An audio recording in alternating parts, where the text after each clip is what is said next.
श्री शिवाय नमस्तुभ्य हर हर महादेव। दोस्तों, सावन के महीने में शिवलिंग से ले आना यह गुप्त चीज आपकी सभी मनोकामनाएं पूरी होगी। आप बन जाओगे करोड़पति, इतना पैसा आएगा कि गिनते गिनते थक जाओगे। भगवान भोलेनाथ जी के आशीर्वाद से अपने जीवन में बहुत उन्नति करोगे। दोस्तों, हिंदू धर्म में सावन के महीने का बहुत अधिक महत्व होता है।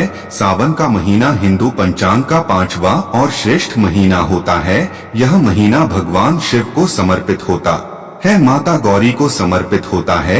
इस महीने में शिव भक्त भगवान शिव की विधि विधान से पूजा अर्चना करते हैं और सावन के महीने के सोमवार का महत्व और भी अधिक होता है। इस माह में शिव की पूजा अर्चना करने से सभी मनोकामनाएं पूरी हो जाती हैं। धार्मिक मान्यताओं के अनुसार सावन के महीने में भगवान शिव और माता पार्वती की विधि विधान से पूजा करने से भक्तों की सभी मनोकामना पूरी होती है।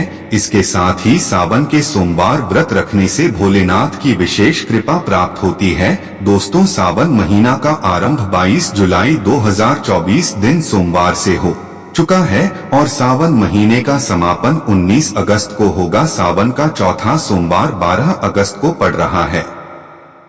कहा जाता है कि सावन के महीने में किसी भी व्यक्ति ने भगवान भोलेनाथ की थोड़ी सी भी पूजा आराधना विधि पूर्वक कर ली तो उस व्यक्ति के जीवन की सभी मनोकामनाएं पूर्ण हो जाती हैं। उस व्यक्ति के जीवन के हर कष्ट खत्म हो जाते हैं और उसे व्यक्ति के जीवन में धन आना शुरू हो जाता है। दोस्तों, देशी मार्ग चैनल की इस वीडियो को लाइक अवश्य कर दें और कमेंट बॉक्स में हर हर महादेव ओम नमः शिवाय सच्ची श्रद्धा से लिख दें, जिससे कि भगवान भोलेनाथ जी का आशीर्वाद आपको सीधे प्राप्त हो सके। दोस्तों, आज की हम आपको बताएंगे कि सावन के दिनों में आपको भगवान भोलेनाथ के मंदिर जाकर के क्या क्या भगवान भोलेनाथ को अर्पित करें और वहां से वापस क्या लेकर के आना है, ताकि आपके घर की गरीबी, दरिद्रता, परेशानी, कष्ट, दिक्कतें हमेशा के लिए खत्म हो जाएं, आपको ऐश्वर्य की प्राप्ति हो। ध्यान रखिएगा दोस्तों, सावन माह का इंतजार हर व्यक्ति इसीलिए करता है ताकि उसको भगवान भोलेनाथ का आशीर्वाद मिल सके। इसीलिए आज की इस वीडियो में हम आपको बताएंगे कि कैसे आप सावन के दिन, जो बहुत ही पावन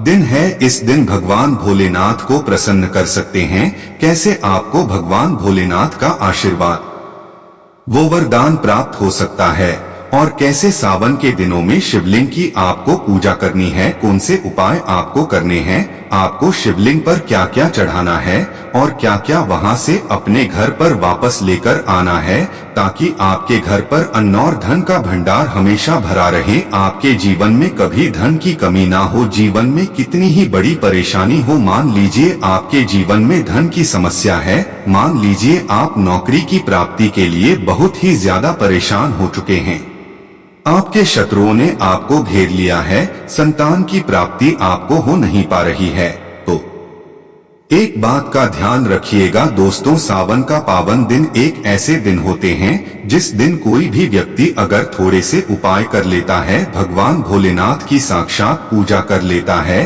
तो उसे व्यक्ति की कितनी ही बड़ी मनोकामना हो, कितनी ही बड़ा कष्ट हो, वह खत्म हो जाता है और उसकी सभी मनोकामना पूर्ण हो जाती है। दोस्तों, मान लीजिए आपके ऊपर कोई दोष लगा हुआ है, जैसे वास्तु दोष, शनि दोष, राहु दोष, केतु दोष या कोई भी दोष लगा हुआ है, तो आपको सावन सोमवार के दिन भगवान शिव की थोड़ी सी पूजा करनी है और आपका दोष लगभग खत्म हो जाएगा। आपके जीवन से सभी परेशानियां चली जाएगी और आपके जीवन में जो धन आना बंद हो गया था, फिर से आना शुरू हो जाएगा। मान के चलिए आपके जीवन में कभी भी कोई परेशानी नहीं रहेगी। बस दोस्तों, आज की इस वीडियो को लास्ट तक देख लीजिए और मान के चलिए भगवान भोलेनाथ के आशीर्वाद से आपकी सभी मनोकामनाएं भी पूरी होगी और आपके जीवन की सभी परेशानियां भी चली जाएगी। जब हम पूजा करते हैं तो हमें धैर्य रखना, भगवान पर विश्वास रखना चाहिए और श्रद्धा के साथ भगवान भोलेनाथ की पूजा करनी चाहिए, क्योंकि भगवान भोलेनाथ बहुत ही भोले हैं। वह किसी भी व्यक्ति की थोड़ी सी पूजा से, साधना से तुरंत ही प्रसन्न हो जाते हैं। इसलिए दोस्तों ने बात आपको अवश्य पता होनी चाहिए, क्योंकि सावन सोमवार के दिन अगर आप भगवान भोलेनाथ के सामने पूजा करने जा रहे हैं दोस्तों, भगवान भोलेनाथ आपसे क्रोधित हो जाएंगे और आपने सही तरीके से पूजा की होगी तो साक्षात आपको भगवान भोलेनाथ उसी दिन आशीर्वाद दे देंगे और उसे दिन के बाद आपके जीवन में कभी कोई परेशानी नहीं आएगी। आपको हमें एक चीज बताने जा रहे हैं, इसलिए इस वीडियो को लास्ट तक देखिएगा। सबसे पहले आपको भगवान भोलेनाथ के मंदिर जाना होगा। यह जितने भी उपाय आपको बताए जाएंगे यह मंदिर के उपाय होंगे। अब कुछ लोग कहेंगे हमारे घर पर शिवलिंग है, क्या हम घर पर पूजा नहीं कर सकते हैं? तो इसका उत्तर है नहीं दोस्तों, आपको मंदिर जाना ही पड़ेगा, क्योंकि जो मंदिर में शिवलिंग होता है और जो घर का शिवलिंग होता है इसमें बहुत ज्यादा फर्क होता है। जो मंदिर का शिवलिंग होता है दोस्तों, इसकी जो एनर्जी होती है वह आपके घर के शिवलिंग से करोड़ों गुना ज्यादा होती है, जिसके सामने अगर आप थोड़ी सी पूजा करते हैं तो तुरंत ही उसका फल आपको मिलता है और आपके जीवन की हर परेशानी चली जाती है। तो आपको जितने भी आज उपाय बताए जा रहे हैं आपके जीवन की परेशानी को खत्म करने के लिए, आपकी मनोकामना पूर्ति के लिए, उसे उपाय के लिए तो आपको मंदिर जाना ही पड़ेगा।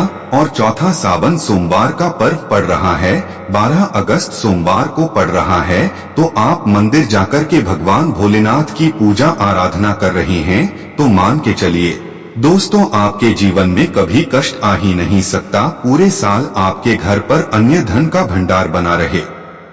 तो आपको क्या क्या ले जाना है वह कहीं पर लिख लीजिए, क्योंकि दोस्तों अगर आपने एक भी गलती कर दी तो आपकी पूजा संपन्न नहीं मानी जाएगी, फिर आपको वर्ष भर इंतजार करना पड़ेगा। तो सबसे पहली चीज जो भगवान भोलेनाथ के लिए आपको जल ले जाना है। सावन सोमवार के दिन कई लोग हमसे यह कहते हैं कि गुरुजी जल जो है वह तो शिवालय में भी मिल जाता है, शिव मंदिर में मिल जाता है। तो नहीं दोस्तों, आपको घर से जल ले जाना है ताकि आपके घर का जो जल ले जा रहे हैं भगवान भोलेनाथ पर चढ़ने के लिए, इस जल के द्वारा आप भगवान से जुड़ जाएंगे। उसे जल के द्वारा आप भगवान को अपनी सभी दिक्कतें बता देंगे और उसे जल को जैसे ही भगवान भोलेनाथ पर आप चढ़ाएंगे अपनी समस्याओं को बताते हुए वह समस्या आपकी खत्म हो जाएंगी। इसलिए घर से जल ले जाना, आप जो जल ले जा रहे हैं उसमें 2-4 बूंद गंगाजल जरूर डाल दीजिएगा, क्योंकि गंगाजल डाले बिना आपकी पूजा संपन्न नहीं मानी जाएगी। महाशिवरात्रि के दिन तो आपको जल ले जाना है, उसमें गंगाजल डालकर के दूसरा आपको 3 पत्ते वाला बेलपत्र ले जाना है। आपने अगर मान लीजिए एक तरफ 1000 कन्याओं को खाना खिलाया है, दूसरी तरफ भगवान भोलेनाथ को बेलपत्र चढ़ाया है, तो यह दोनों बराबर माने जाते हैं। इसलिए बेलपत्र जरूर ले जाएं, ध्यान रहे बेलपत्र कटा फटा न हो। तीसरा आपको सफेद पुष्प ले जाना है। सफेद पुष्प भगवान भोलेनाथ को चढ़ाए जाते हैं, इसीलिए सफेद पुष्प पर भगवान भोलेनाथ के लिए आपको ले जाना है सावन सोमवार के दिन, ताकि भगवान भोलेनाथ का आशीर्वाद आपको मिल जाए। इसके बाद आपके जीवन के हर परेशानी खत्म हो जाए। दोस्तों सफेद चंदन ले जाना अनिवार्य होता है सावन सोमवार के दिन, और ध्यान रखिएगा दोस्तों कि भगवान भोलेनाथ को अगर आप दूध अर्पित करने जा रहे हैं तो एकदम कच्चा दूध होना चाहिए, पका हुआ दूध नहीं होना चाहिए। अब आपको और क्या क्या ले जाना है देखिए, अगर आप चाहते हैं कि आपकी हर मनोकामना पूरी हो तो एक डिब्बा लीजिए, उसमें काली मिर्च भरकर ले जाइए। बहुत ध्यान से सुनिए जितनी आपको बातें बता रही हैं। एक डिब्बे में काली मिर्च भर के एक लाल कपड़ा लीजिए, उसमें लौंग कपूर, इसको मौली धागे से बंद करके आपको अपनी जेब में रख करके ले जाना है आज के दिन को। अब आपको पूजा कैसे करनी है चलिए आपको बताते हैं। बहुत ध्यान से लास्ट तक देखिएगा और जितनी भी चीज आपको बताई जा रही है इन चीजों को आपको ले जाना है और शिवालय से वापस लेकर आना है अपने घर पर, ताकि आपको धन की प्राप्ति हो सके, आपकी कोई भी मनोकामना हो वह पूर्ण हो जाए। मंदिर सबसे पहले आपको इस बात का ध्यान रखना है, मंदिर जाने से पहले काले या नीले कपड़े का धारण करके मंदिर ना जाए, वरना भगवान भोलेनाथ का आपको क्रोधित रूप देखना पड़ सकता है। सबसे पहले आपको यह करना है, बहुत ध्यान से सुनिएगा, भोलेनाथ को जल आपको अर्पित कर देना है।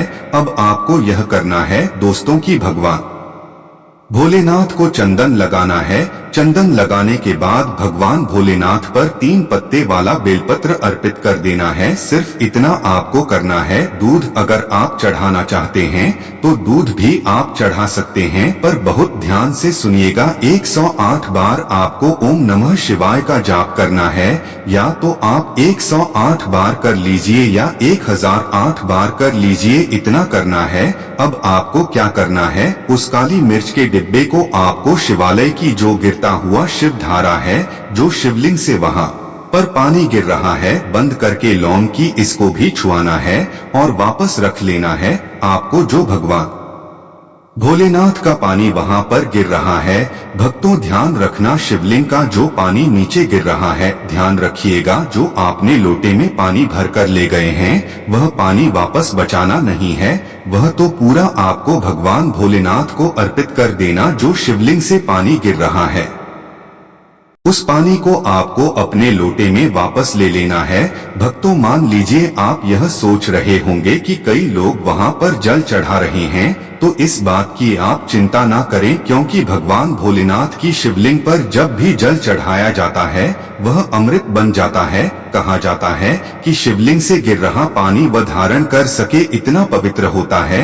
शिवलिंग से गिरता हुआ पानी को आपको अपने लोटे में ले लेना है। अब आपको क्या करना है, जो आपने लोटे में पानी लिया है, भक्तों घर पर आते ही घर के लोग जो है आपके उनके ऊपर थोड़ा थोड़ा जो जल है अर्पित है वह छिड़क देना है। घर के मुख्य द्वार पर पानी छिड़क देना है। सिर्फ इतना आपको करना है, इतना अपने कर दिया। अब मान लीजिए पूरे साल आपके घर पर नकारात्मक शक्तियां नहीं आ पाएंगी, आपके घर पर कोई काला जादू काली विद्या करवाने की कोशिश करेगा तो वह आपके घर पर नहीं कर पाएंगे। इससे आपके घर से नकारात्मक शक्तियां चली जाएगी और सकारात्मक ऊर्जा आ जाएगी। अब काली मिर्च को भगवान भोलेनाथ जी के शिवलिंग से छुकर लाए हैं, इसको पूजा घर में रखें। जो काली मिर्च का डब्बा है, जब भी आप किसी शुभ कार्य के लिए निकले, जैसे मान लीजिए आप बिजनेस मीटिंग के लिए जा रहे हैं, नौकरी की प्राप्ति के लिए जा रहे हैं, 2 काली मिर्च घर के मुख्य द्वार से पहले मुंह में रखकर उसको चबाते हुए निकालिए। मान के चलिए आपके काम में जो भी बाधा आने वाली होगी वह बाधाएं भगवान भोलेनाथ के आशीर्वाद से अपने दूर हो जाएंगी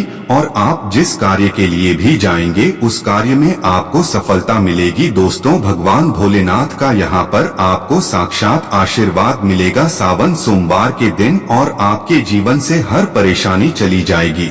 जो लोग भोलेनाथ माता पार्वती की पूजा करना चाहते हैं वह इस दिन अपने घर पर पारद का शिवलिंग रख लीजिए, उनको मंत्रों द्वारा अभिमंत्रित करके रखें। और सावन सोमवार पर शिवालयों में भारी भीड़ रहती है, यही भीड़ का नजारा बहुत ही खूबसूरत लगता है। चाहें तो आप घर में ही शांति से पूजन करें, गन्ने का रस हुआ, पंचामृत हुआ चढ़ा करके शिवजी का अभिषेक कीजिए। थोड़ा सा चंदन का इत्र विशेष रूप से शिव शंभू को बहुत प्रिय है, यह अर्पित करें। दोस्तों कनेर के सफेद पुष्प चढ़ाएं, कमल हुए, गुलाब हुए, बेल हुए, यह फूल उनको बहुत प्रिय है, यह अर्पित करें। और 5 बेलपत्र अवश्य चढ़ाएं आप इस दिन चाहे तो, या जो आपके पास बेलपत्र है इस पर आप श्री श्री लिख करके या ओम नमः शिवाय लिख करके अर्पित कीजिए। जो चिकना भाग होता है उसे पर लिखिए और यह सीधे शिवलिंग पर अर्पित हो। इस प्रकार से आपको बेलपत्र चढ़ाने चाहिए। दोस्तों कहते हैं कि जब भोलेनाथ ने गले में विष धारण किया था तो आदि शक्ति मां के कहने पर देवताओं ने भगवान शिव के सिर पर भांग धतूरा बेलपत्र आदि रखा और निरंतर जल अभिषेक किया था, जिसकी वजह से उनके मस्तिष्क का ताप काम हुआ था और उस समय से ही भोलेनाथ को भांग धतूरा चढ़ाया जाता है।